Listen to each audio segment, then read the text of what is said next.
নানুদের বাড়িতে বেড়াইতে আসছি তো সকাল সকাল এটা শব্দে ঘুম ভেঙে গেল। হ্যালো গাইস, সবাই কেমন আছেন? আশা করি সবাই ভালো আছেন। তো ঘুমাইছিলাম সকালবেলা, এই তো ঘুম ভাঙলো এটার শব্দে। তো ভাবলাম আজকে সকাল থেকে একটু ছোটখাটো ভিডিও নিয়ে আপনাদের দেখানোর চেষ্টা করি।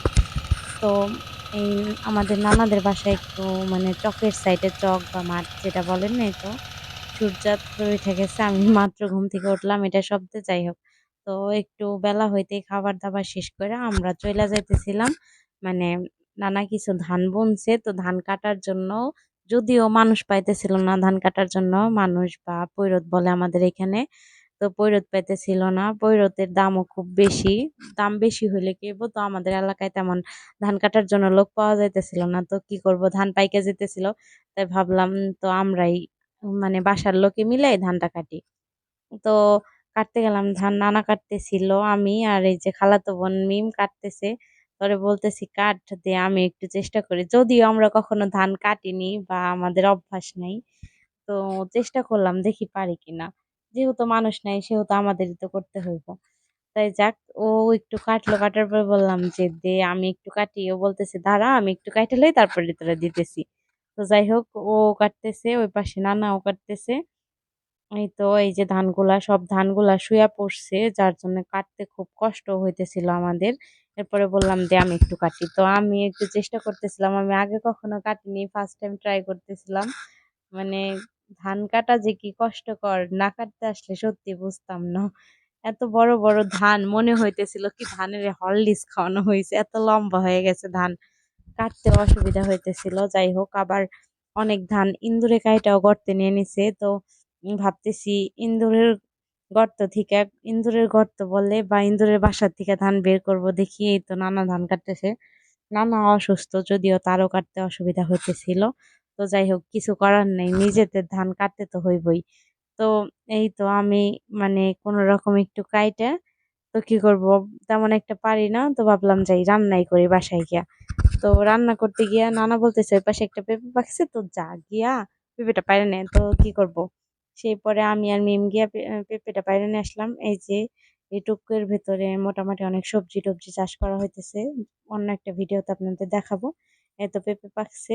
তো আমি ভাবতেছি পেঁপেটা কেন মাথার দিক দিয়া পাকলো, পেঁপে তো মানে উম, উপরের দিক থেকে পাকার কথা।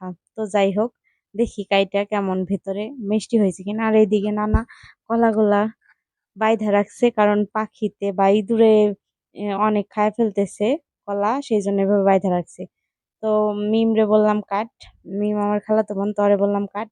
কাটার পরে এই যে দেখেন পেঁপেটা খুব ভালো বলতেছিল কি, দেখ উপর দিয়ে কি সুন্দর আর ভেতর দিয়ে কি হয়ে গেছে। যাই হোক, পচা টুকটাইটা ফেলে তারপরে ভালো টুকটাইটা নিলাম পেঁপেটা। যদিও তেমন মিষ্টি ছিল না, শীতের পেঁপে তো সেই জন্য হয়তো বা মিষ্টি ছিল না। তো তারপরে রান্না করতে চলে আসলাম। আজকে আমার রান্না করা লাগতেছে, নানি নানার লগে লগে একটু ধান কাটতেছে আর আমি রান্না করতে চলে আসলাম। এই তো 6টা ডিম সিদ্ধ দিলাম, আমরা মানুষ 4 জন। তো ডিম সিদ্ধ দেওয়ার পরে, তারপরে ডিম সিদ্ধ হইলে পরে মিমরে বললাম মিম ডিম কয়টা ছিলা দে, আমি মানে করলা ভাজিটা করে নেই। তো করলা ভাজির জন্য পেঁয়াজটা ভাইজে নিলাম, এরপরে করলাটা ভাইজা উঠাইলাম।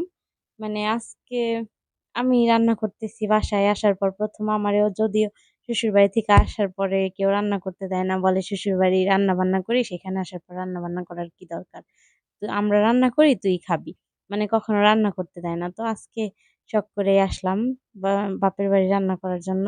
সরি, বাপের বাড়ি না, নানার বাসায়। আমার বাপের বাসা আর নানার বাসা পাশাপাশি। তো যখন তখনই নানার বাসায় চলে আসি। এরপর ডিমটা কষানো শেষ হয়ে গেলে, মানে ডিম কষানো বা ঝোল যেটাই বলেন, তারপর ভাতটা বসাই দিয়ে ভাবতেছি যে যাই দেখি নানাদের কত দূর হইলো ধান কাটা। ও মা, এদিকে আইসা দেখি কি নানা আর নানি গল্প করতেছে, নানি পান ছেঁচতেছে। তো আমি ভাবলাম যাই গিয়া দেখে আসি কত দূর ধান কাটা হইলো। তো এইটুকুই আজকের ব্লগ।